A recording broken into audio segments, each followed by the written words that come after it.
RCP Singh पर भ्रष्टाचार के आरोप लगे तो उन्होंने जेडीयू से इस्तीफा दे दिया है। जी हाँ, पिछले कुछ महीनों से आरसीपी का ही अपनी पार्टी से रिश्ता खराब हो गया था। राज्यसभा की सीट गंवाने के बाद उन्होंने केंद्रीय मंत्रिमंडल से त्यागपत्र देना पड़ा था, लेकिन आरसीपी सिंह के रिजाइन करने के बाद वो आगे क्या करेंगे, इसको लेकर कई तरह के क्यास लगाए जा रहे हैं।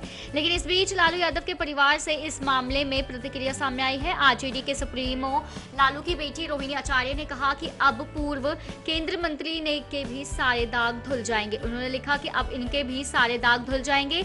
इस दौरान रोहिणी ने बिहार सरकार पर भी निशाना साधा है। लालू की बेटी ने आरसीपी के प्रकरण पर कई ट्वीट किए हैं। पूर्व केंद्रीय मंत्री आरसीपी सिंह पर लगे आरोप और जेडीयू के इस्तीफे तक के प्रकरण में आरजेडी के नेता ने प्रतिक्रिया दी है, लेकिन तेजस्वी यादव, राबड़ी देवी, तेज प्रताप समेत लालू परिवार में रिएक्शन नहीं आई है।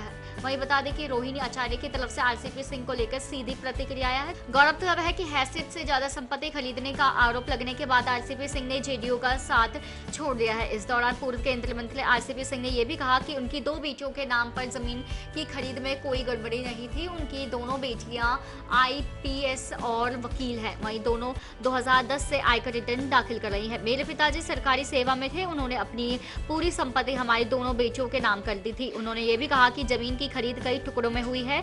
कुछ जमीन की भी शहर की तुलना में गांव की जमीन सस्ती होती है। सिंह ने यह भी कहा कि जमीन की खरीद में उनके बैंक खातों से 1 रुपया का भी लेन देन नहीं हुआ है। खैर, बता दें कि बिहार में नीतीश ने बीजेपी का पत्ता जरा साफ सा कर दिया है और तो और लगातार बीजेपी की मुश्किलें बढ़ती ही जा रहा है। माना जा रहा है कि अब तक जो बिहार में जो बीजेपी और जो जेडीयू के गठबंधन है वो जरा बिखरते हुए नजर आ रहे हैं। बाकी आप क्या कहेंगे, हमें कमेंट बॉक्स में जरूर बताएं।